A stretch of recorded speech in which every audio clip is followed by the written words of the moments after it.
Dhe ai të di sekretet e tua, të di ndopsitë e tua. Pse?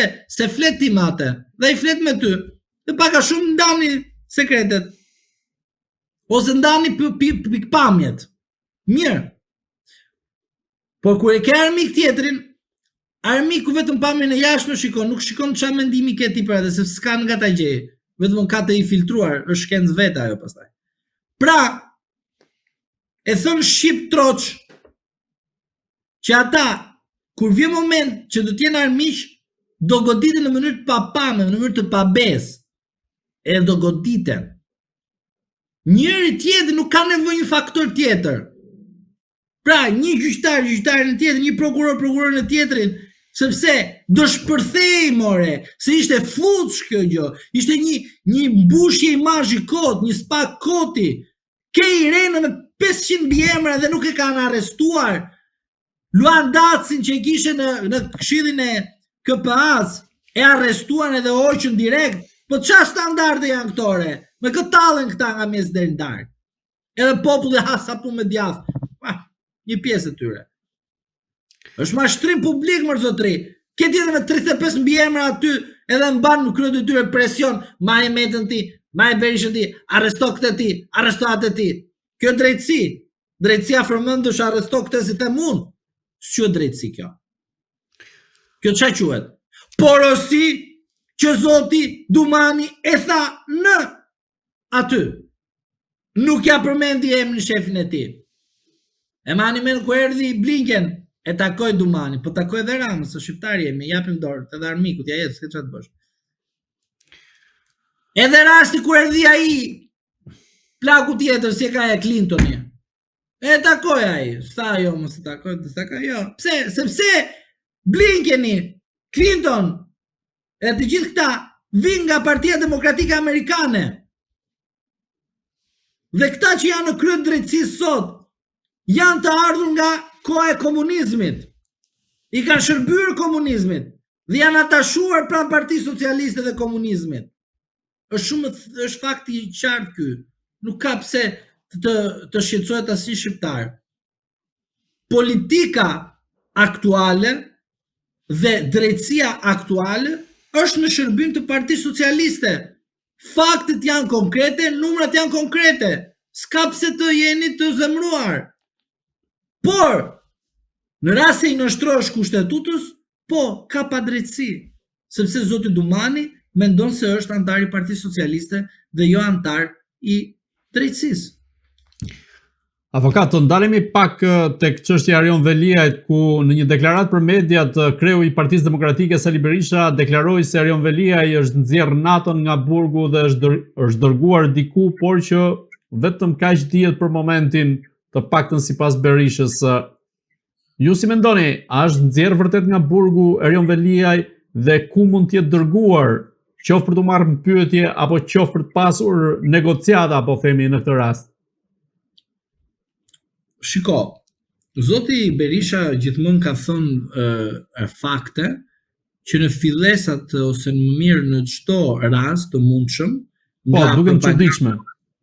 Po, nga propaganda gjithmonë e lavazhierëve të analistëve të famshëm që janë analistë të pavarur dhe këte janë në bordorote ministrive si këshilltar. Emër kështu mbi emër mos themi se dëmtohen, apo analistët cilët ishin drejtues institucionesh, po dilshin si analistë apo televizione, unë jam i pavarur, jam në meritokraci dhe përfundu deputet Partisë Socialiste.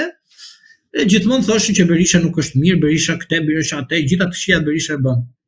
Unë ju bëj një pyetje thjesht. Ministria e Drejtësisë nga kush drejtohet?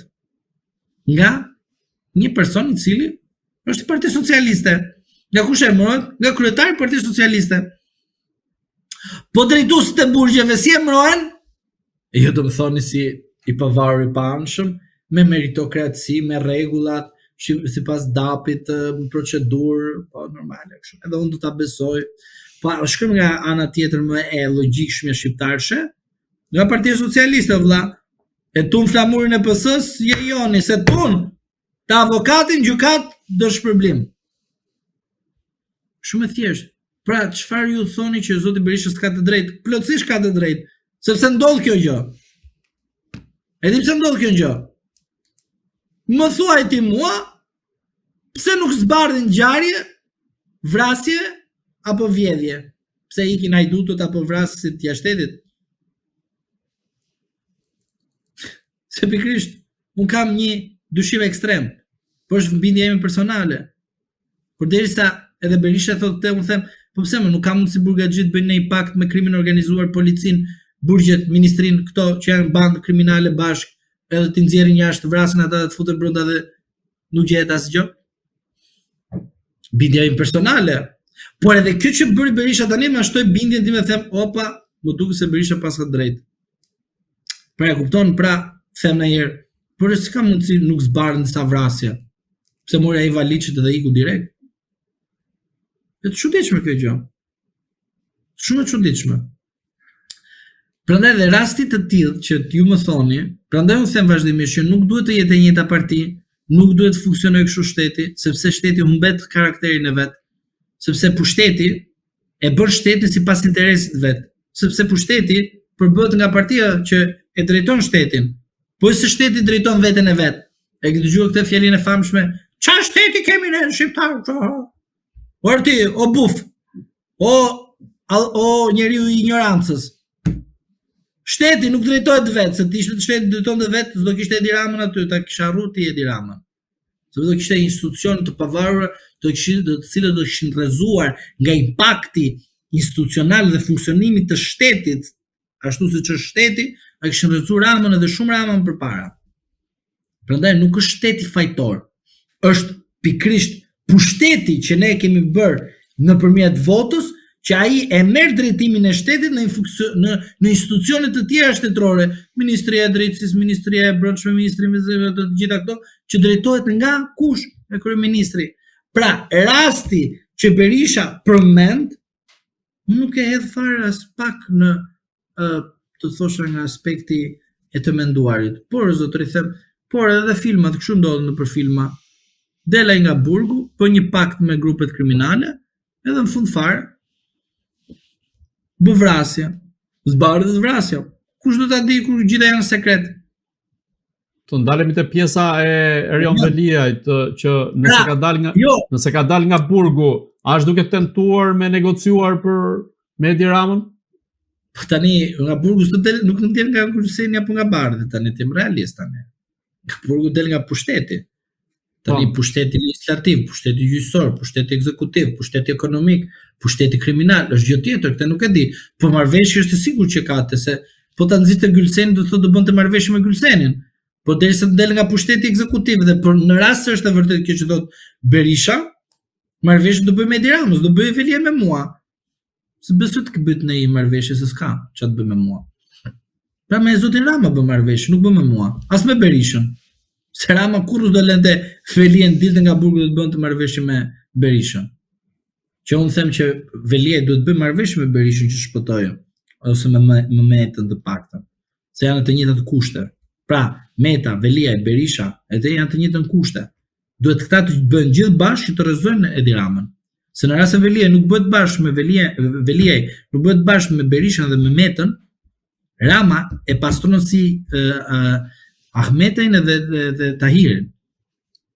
Dhe nuk do të ketë më atë që ne themi marrëveshje. Thjesht Veliaj digjet politikisht. Kështu e mendoj unë, inshallah gabofsha, po se besoj, po hajde. Gabojmë në ditë se s'është keq. Zoti Zhlima, unë ju falenderoj që ishit në Agora News. Edhe unë ju falenderoj për ftesën. Të dashur shikues, bashkë do shihemi në intervista të tjera, por mos harroni të bëni subscribe në kanalin tonë në YouTube.